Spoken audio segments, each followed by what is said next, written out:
an enterprise architect, started training people. It was like a factory. We used to have a batch of 8, and there used to be 3 batches in a day. So, and within 1 month they would get certified, 1.5 months they would get certified. Immediately their resumes would go, and many of them went abroad. Almost all of them came back after a year. So, yeah, that was the Y2K time when the bubble was at its biggest, and when it burst. So this moral of the story here is that because there was this business that was always running in the background, I could fall back on that, and that showed me the direction to take every time. So because she needed Java people, I got into that. And then we had this person who used to act as an intermediary on the US side, where he used to have people, these H1B guys used to go and stay in his house, in the basement or wherever. And it was awful. I mean, whatever he used to do was not ethical at all, but that's the way business is, and that's the way it was then. So he used to take money from them and take their passports, and then he would keep them there. And we had this guy doing, and his business also went down when these guys came. Actually, he lost money. So then what to do? So he said that I know a friend of mine who wants to use these engineers from India, so what we call as the offshore development model, where he sent the project. He wanted to build some kind of coupon sharing model on the web, and he sent that work to us, and that's when we started doing what we call as proper software export, not just body shopping. So that's when the first contract happened, where it was in the year 2000 that we did proper software export, where we actually developed a product and exported it, and we got paid for it.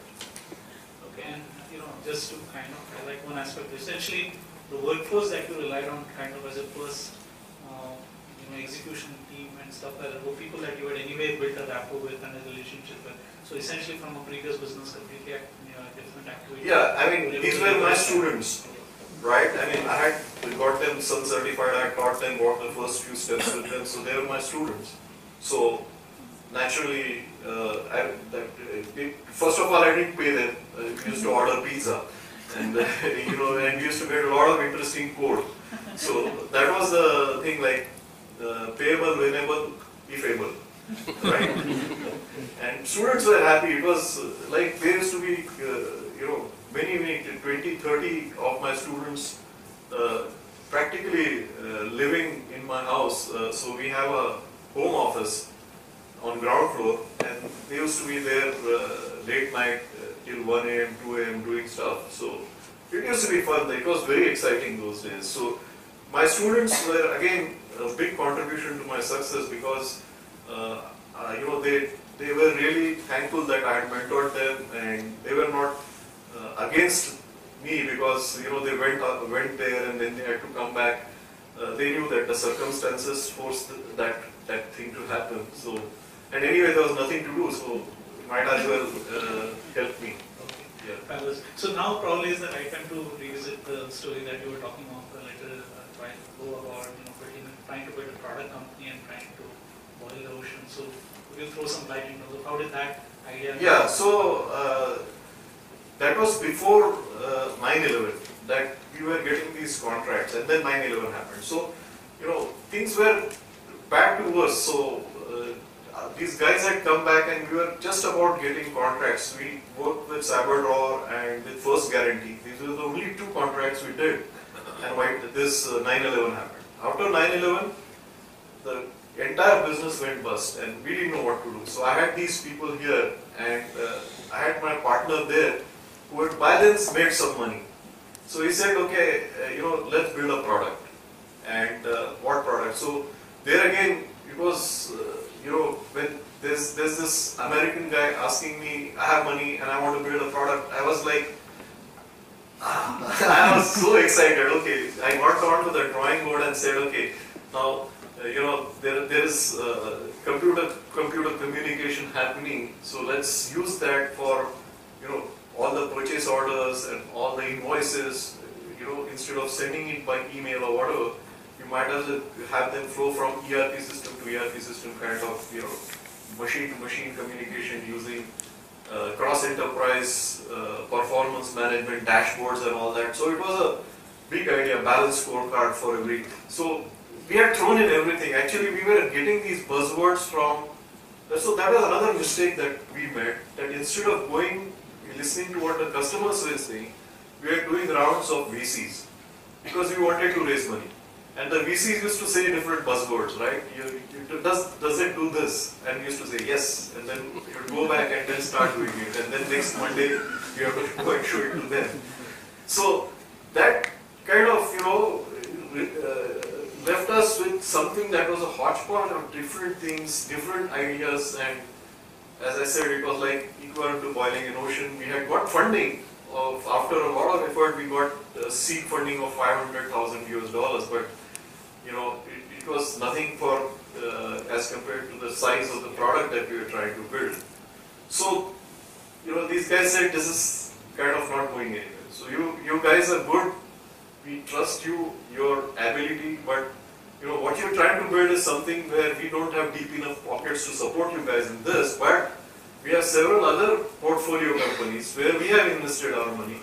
So why don't you help those companies? You have an India operation, so why don't you do offshore product development for these companies? And that's where the idea of building something like Synerzip came up in the year 2004. And eventually we still have the product company, but even I don't know what has happened to it. We have some shares in it. It exists, but not much to say about it. Yeah. So that really brought you to Synerzip, and the whole story from that point on has been obviously stellar in terms of the growth and all that.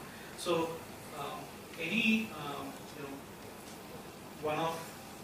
any outlandish thing that you have to do, or how did Synerzip take off? Okay, this was the first set of projects, but how did that take off from that point on?